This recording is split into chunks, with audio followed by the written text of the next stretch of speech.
Hello friends, अगर आप लोग भी देखिए सीएमए इंटरमीडिएट जून 2026 अटेम्प्ट के अंदर अपीयर होने जा रहे हैं तो इंस्टीट्यूट ने कुछ इंस्ट्रक्शंस देखिए दिए हैं और इंस्टीट्यूट हर बार एग्जाम से पहले ये इंस्ट्रक्शंस देता है, तो इस बार भी दिए हैं। तो क्या वो इंस्ट्रक्शंस हैं, क्या चीजों का आपको ध्यान रखना है एग्जाम हॉल पे जब आप जा रहे हैं अपने एग्जाम को देने के लिए, आइए आज की वीडियो के अंदर समझते हैं। तो बहुत लंबी चौड़ी आपकी डिटेल्स दी गई है, लेकिन मैं इसको कंसाइज में आपको फटाफट जल्दी जल्दी सारी मेन बातें बता देता हूं। तो सबसे पहली चीज देखिए जो इंस्टीट्यूट आपको बता रहा है वो ये कि आपके पास जो आंसर शीट आएगी उसके अंदर दो सेक्शन होंगे। एक होगा आपका कवर पेज का पार्ट ए और एक होगा कवर पेज का पार्ट बी।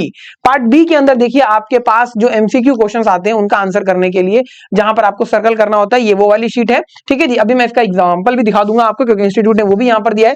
पार्ट ए के अंदर आपकी बेसिक डिटेल्स आती हैं, जैसे कि आपका रोल नंबर इन वर्ड्स के अंदर, फिर आप उसके ऊपर सब्जेक्ट कोड लिखोगे, मीडियम अपना बताओगे, डेट ऑफ एग्जामिनेशन क्या है, पेपर क्या है, इस तरीके की बेसिक डिटेल्स आपके पार्ट ए के अंदर आप फिल करते हैं। पार्ट बी में आपका एमसीक्यू वाली चीजें आती हैं, तो वहां पर आप एमसीक्यू क्वेश्चंस का अपना देते हैं और इसी के साथ साथ यहां पर आपके पास कैंडिडेट्स के लिए सिग्नेचर करने के लिए एक बॉक्स दिया गया होता है, तो वहां पर आपको अपने सिग्नेचर भी करने होते हैं। आपने देखिए आंसर जो देना है, जिस मीडियम को आपने सिलेक्ट किया था एग्जामिनेशन को फिल करते वक्त उसी मीडियम के अंदर देना है। अगर आप किसी दूसरे मीडियम में आंसर करोगे तो आपका आंसर इवैल्यूएट नहीं किया जाएगा, क्लियरली इंस्टीट्यूट ने यहां पर बता दिया है। इसके साथ साथ एग्जाम हॉल पे देखिए जो सीट आपको अलॉट की गई है, जिस सेंटर पे आपको एग्जाम देना है उसी देखिए सीट पर आप अपना एग्जाम देंगे, उसमें कोई चेंज नहीं किया जाएगा। ठीक है जी, इसके साथ साथ क्लियरली इंस्टीट्यूट कह रहा है कि आप देखिए जब एग्जाम देने जा रहे हैं तो आपको जिन पेपर्स के अंदर एग्जेम्पशन मिली है वहां आपको जाने की जरूरत नहीं है, लेकिन सपोज आपके लॉ के पेपर के अंदर एग्जेम्पशन है, आप फिर भी लॉ का पेपर देने चले गए, तो यहां पर इंस्टीट्यूट कह रहा है कि ऑटोमेटिकली आपकी जो एग्जेम्पशन है उसे विड्रॉ कर दिया जाएगा। फिर तो जो पेपर एग्जाम्प्ट हो गया उसमें मत जाना। ठीक है जी, जो बच्चे अगर दोबारा से अपीयर हो रहे हैं। अच्छा, इसके साथ साथ देखिए आपको अपना एडमिट कार्ड जो है वो इन्विजिलेटर को दे देना है, क्योंकि इन्विजिलेटर देखिए उसके ऊपर साइन करता है और फिर वो आपको जब थोड़ी देर के बाद वापस कर देते हैं। ठीक है जी, तो इस चीज का ध्यान रखना है, जनरली जो कि 2-2.5 घंटे के बाद आपको दे देते हैं। इसके साथ साथ देखिए जो मैंने कहा कि आपका जो कवर पेज है इसके अंदर 2 पार्ट होते हैं, तो आइए वो मैं आपको दिखा भी देता हूं। ये देखिए कुछ इस तरीके का ये आपका दिखेगा, यहाँ पर आपको अपना मीडियम सिलेक्ट करना है, सब्जेक्ट कोड आपका आ जाएगा। ठीक है जी, यहाँ पर आपका आ जाएगा रोल नंबर, यहाँ पर आप इसे नंबर्स में लिखेंगे और नीचे आप यहां पर इन्हें सर्कल करेंगे। ध्यान रखना है जो सर्कल करने हैं आपको ब्लू या ब्लैक बॉल पेन से करना है, जेल पेन का यूज आपको बिल्कुल भी नहीं करना है।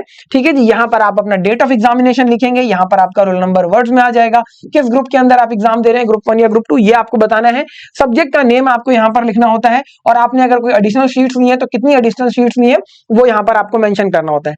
पार्ट बी के अंदर जैसा मैंने कहा था कि इंस्टीट्यूट ने बताया कि एमसीक्यू आंसर्स के लिए, तो देखिए 5 का यहां पर आपको दिया गया है, 5 क्वेश्चन होगा पहले यहां पर, अगले 5 क्वेश्चन, फिर ये, तो इस तरीके से 15 एमसीक्यू आते हैं 2-2 नंबर के, 30 नंबर के एमसीक्यू ये आपको है। तो करेक्ट मेथड क्या है, इस तरीके से ब्लू या ब्लैक पेन से आप प्रॉपर इसे सर्कल करेंगे। इस तरीके से आपको नहीं करना, टिक नहीं लगाना है या आधा सर्कल नहीं करना, क्रॉस नहीं करना, नहीं, प्रॉपर सर्कल आपको इस तरीके से करना है। यहां पर आप अपना साइन करेंगे, यहां पर इन्विजिलेटर देखिए साइन करेगा। ठीक है जी, इसके बाद कुछ जनरल बातें इंस्टीट्यूट ने क्लियरली बताई हैं कि आप देखिए जब एग्जाम के अंदर जा रहे हैं एग्जाम देने, तो आपको अपना रजिस्ट्रेशन नंबर, रोल नंबर, ये जो आपको लिखना है जिस पोर्शन पे कहा गया है लिखने को, मतलब ये जो पार्ट ए के अंदर आपको बताया गया है यहीं पर लिखना है। इसके अलावा आप कहीं पर भी अपना रोल नंबर या कोई और दूसरी चीज नहीं लिखेंगे। ये बहुत स्ट्रिक्टली चीज बताई जाती है क्योंकि सीधा इंस्टीट्यूट आपका पेपर कैंसिल भी कर सकता है अगर आपने ऐसी चीज करी। एग्जाम सेंटर पे आपको देखिए एग्जाम से कम 15 मिनट पहले पहुंच जाना है। देखिए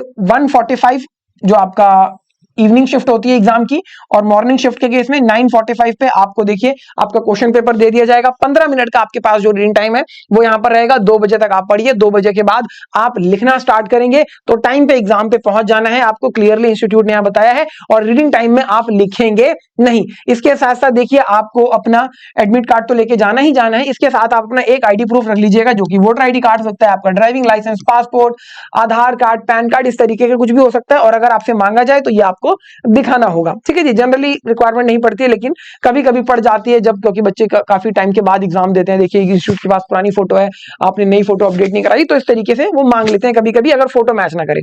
तो ये सारी चीजें देखिए अगर आपसे मांगी जाती हैं तो आपको देनी है, इसके अलावा कोई और चीज आपको लेकर जाने की जरूरत बिल्कुल नहीं है। अच्छा, कुछ ऐसे स्टूडेंट्स होते हैं देखिए जो डिफरेंटली एबल होते हैं, उनको अपने साथ राइटर ले जाने के लिए या जो उनको सर्टिफिकेट दिया जाता है, ऑथराइजेशन लेटर दिया जाता है, वो भी अपने साथ वो कैरी करेंगे। ठीक है जी, स्पेशल परमिशन लेटर जो आपके पास है, अगर आपको एक्स्ट्रा टाइम मिल रहा है, आपको लिखने के लिए राइटर दिया जा रहा है, ठीक है जी, तो ये जहां पर एप्लीकेबल है वहीं पर होगा। स्टेशनरी आइटम में pen, pencil, eraser, ordinary calculator आप लेके जाएंगे, कोई साइंटिफिक कैलकुलेटर, ठीक है जी, नॉन प्रोग्रामेबल कैलकुलेटर आपको लेके जाना होता है, स्केल वगैरह आप लेके जा सकते हैं, ठीक है जी। ट्रांसपेरेंट पाउच के अंदर लेके जाना है, ट्रांसपेरेंट वाटर बॉटल आप लेके जाएंगे एग्जाम सेंटर पे, हालांकि वाटर की अरेंजमेंट इंस्टीट्यूट करता है, लेकिन फिर भी आप लेके जा सकते हैं, कोई दिक्कत नहीं है।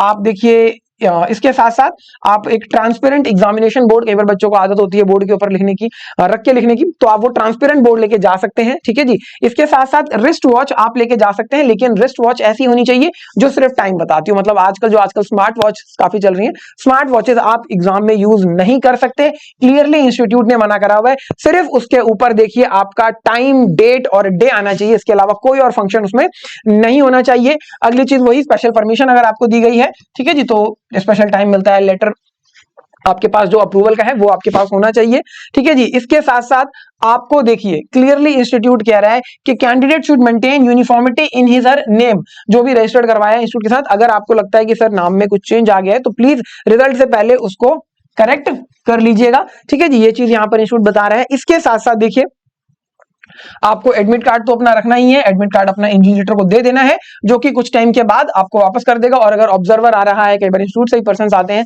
चेक करने के लिए, तो वो मांगते हैं तो उन्हें भी आपको देना होगा, ठीक है जी। इसके साथ साथ अगली चीज इंस्टीट्यूट कह रहा है कि आप किसी भी तरीके से candidates are advise visit to venue at the examination before to know, देखिए आपको पता है कि आपका सेंटर कहां है, तो एक दिन पहले जाकर सेंटर दिखाइए ताकि आप टाइम पे पहुंच जाएं, ये बात इंस्टीट्यूट आपको देखिए एज अ सजेशन कह रहा है, ताकि आप लेट ना हो। इसके साथ साथ आप देखिए एग्जाम हॉल में आधे घंटे के बाद एंट्री आपको नहीं दी जाएगी, आधे घंटे के बाद आपको एंट्री नहीं दी जाएगी, और अगर आप पहले जाना चाहते हैं तो 2 घंटे से पहले आप नहीं जा सकते हैं एग्जाम में, ठीक है जी। और यहां पर भी क्लियरली इंस्टीट्यूट ने बताया, देखिए before the expiry of 2 hours, medical emergency आ गई है, कुछ ऐसी इमरजेंसी है तो आप जा सकते हैं, उस सिचुएशन में देखिए आपको अपना क्वेश्चन पेपर, आंसर शीट सब कुछ सबमिट करके जाना होगा, मतलब क्वेश्चन पेपर लेके बाहर नहीं जा सकते हैं 2 घंटे से पहले, अगर आपको किसी हालत में भी जाना पड़ रहा है तो, ठीक है जी, ये चीज ध्यान रखेंगे। इसके साथ साथ क्लियरली कहा गया कि जिस सीट पर आपको बैठाया गया है उसी सीट पर आपको रखना होगा, ठीक है जी। इसके साथ साथ सेंटर जो आपका मेंशन किया गया है एडमिट कार्ड में, उसी सेंटर पे जाकर आपको पेपर देना है, किसी दूसरे सेंटर पे आप नहीं जा सकते हो, वहां पेपर नहीं दे सकते हो। अगर आप किसी दूसरे सेंटर पे जाते हो, वहां पर देखिए आपने पेपर अगर मान लो दिया है किसी सिचुएशन में, तो इंस्टीट्यूट क्लियरली कह रहा है कि वहां पर उस पेपर को हम कैंसिल भी कर सकते हैं, ठीक है जी। इसके साथ साथ सिटिंग अरेंजमेंट जो है आपको देखिए एग्जाम सेंटर के बाहर क्लियरली विजिबल प्रोमिनेंट लोकेशन पर मिल जाएगा, आप उसको देख लीजिए, उसके अकॉर्डिंग जो आपका रूम नंबर है, सीट नंबर है, फ्लोर नंबर है, ठीक है ना, स्कूल्स में होता है अलग अलग फ्लोर्स पे, तो वहां पर आप चले जाइए आराम से। Candidates are not required to appear in the paper in which they are granted paper wise exemption, उसमें जहां पर एग्जाम्शन है उसमें मत जाओ देने, और क्लियरली इंस्टीट्यूट ने पहले ही बता दिया अगर आपने उस पेपर को दोबारा से दे दिया जिसमें एग्जाम्शन है तो हम उस एग्जाम्शन को विड्रॉ कर लेंगे, ठीक है ना, क्लियरली यहां पर ये इंस्टीट्यूट बात आपको बता रहा है। इसके साथ साथ देखिए एग्जाम्शन जो आपको मिलती है वो 3 अटेम्प्ट तक आपकी वैलिड रहती है, मतलब अगर सपोज जून 2026 में किसी बच्चे ने एग्जाम्शन स्कोर करी तो इसके बाद अगले 3 अटेम्प्ट में आप उस एग्जाम्शन का बेनिफिट ले सकते हैं, ठीक है जी। इसके साथ साथ देखिए क्लियरली दोबारा से यहां पर इंस्टीट्यूट ने बता दिया है कि किसी भी तरीके का book, paper, note, mobile phone, electronic gadget, ठीक है जी, आपका एडमिट कार्ड, आइडेंटिटी कार्ड के अलावा कुछ भी आप एग्जाम हॉल पे नहीं लेकर जाएंगे, और अगर आप ऐसा करते हुए पाए गए तो डिसिप्लिनरी एक्शन आपके अगेंस्ट में लिया जा सकता है। इसके साथ साथ देखिए आपको जो पार्ट बी के अंदर एमसीक्यूज के लिए स्पेस दिया गया है उसी में आपको ब्लू और ब्लैक पेन से अप्रोप्रिएटली सर्कल करना है, यहां पर दोबारा से इंस्टीट्यूट आपको देखिए ये बात बता रहा है, तो प्लीज इस चीज को ध्यान रखिएगा। इसके अलावा कहीं पर भी और आपको कुछ नहीं करना है। बाकी देखिए आप जो इसके बाद जो आपको पेपर मिलेगा उसमें आपको अपना डिस्क्रिप्टिव पोर्शन करना है, ठीक है जी, डिस्क्रिप्टिव पोर्शन करना है आंसर शीट पे, और वहां पर आप देखिए बैक टू बैक बेसिस पर अपने आंसर की राइटिंग करेंगे पेपरों को बिना छोड़े, ठीक है जी, कोई आपको छोड़ना नहीं है पेपर उसके बीच में। इसके साथ साथ ईच कैंडिडेट मस्ट साइन, आपको अटेंडेंस शीट साइन करनी है, और जो आपको बार कोड स्टिक मिलता है, ठीक है जी, वो आपको उस पर लगाना होता है, स्टिक करना होता है इंस्टीट्यूट में ही, जहां पर आपका एग्जाम सेंटर है वहीं पर आपको वो दिया जाएगा, उसको आप लगा के सामने आप साइन कर देंगे डेट के साथ, तो आपकी अटेंडेंस लग जाती है, ठीक है जी। तो बार कोड आप लगाकर अपना साइन कर देंगे, और अगर ऐसा नहीं करते हैं तो वहां पर देखिए आपका जो आंसर शीट है वो कैंसिल भी किया जा सकता है, ध्यान रखेंगे। ठीक है जी। इसके साथ साथ किसी भी तरीके का कोई paper, chit, mobile phone, scientific, programmable calculator, bluetooth device, ठीक है जी, laptop, palm top, smart watch, digital diary, देखो क्लियरली मना किया हुआ है। इसके साथ साथ आजकल हेल्थ बैंड भी बहुत ज्यादा कॉमन हो गए हैं। ठीक है जी। कोई भी इस तरीके की डिवाइस आपको नहीं लेकर जानी है, और अगर ऐसी चीज पाई जाती है तो आपको एग्जाम सेंटर से बाहर कर दिया जाएगा।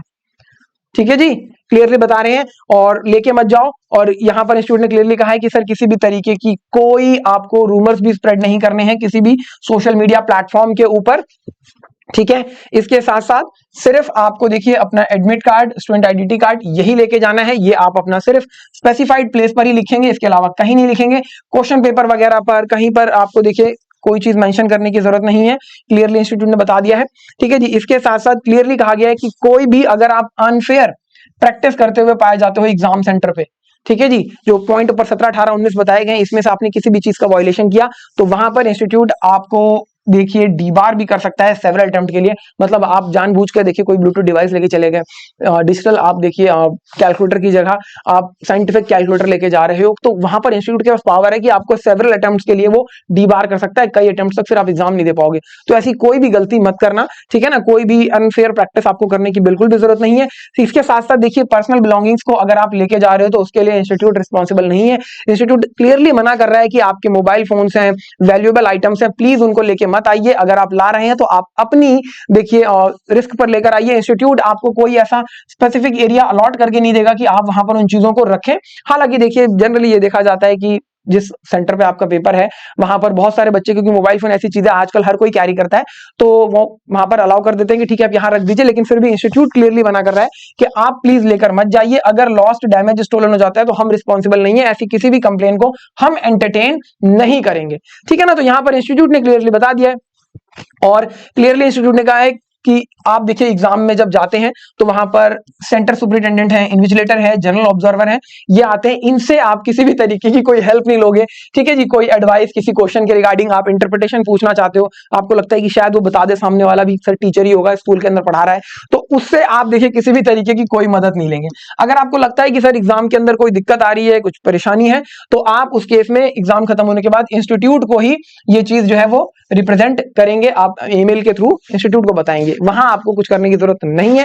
इसके साथ साथ देखिए no candidate without specific permission of the invigilator shall leave his और her seat during the course of examination. कई बार ऐसा होता है कि सीट खराब है, हिल रही है सीट, सर हम लिख ही नहीं पा रहे हैं, तो ठीक है, जो इन्विजिलेटर है उसकी परमिशन से आप अपनी सीट जो है थोड़ा इधर उधर कर सकते हैं, उसमें कोई दिक्कत वाली बात नहीं है। लेकिन इसका मतलब ये नहीं है कि सर आप अनफेयर प्रैक्टिस करो। ठीक है ना। इसके साथ साथ देखिए इवेल्युएटेड जो आंसर कॉपीज होती हैं, जो आपकी सॉफ्ट शीट आंसर जो आप लिख के भेजते हैं इंस्टीट्यूट में, इंस्टीट्यूट से चेक करता है, तो ऐसी कॉपीज को इंस्टीट्यूट 1 साल तक देखिए जो है अपने पास स्टोर करके रखता है। मतलब अगर आप 1 साल पुराना रिकॉर्ड कभी इंस्टीट्यूट से मांगो तो इंस्टीट्यूट के पास हो या ना हो इसकी कोई गारंटी नहीं। उन्होंने क्लियरली कह दिया कि हम 1 साल तक प्रिजर्व करते हैं।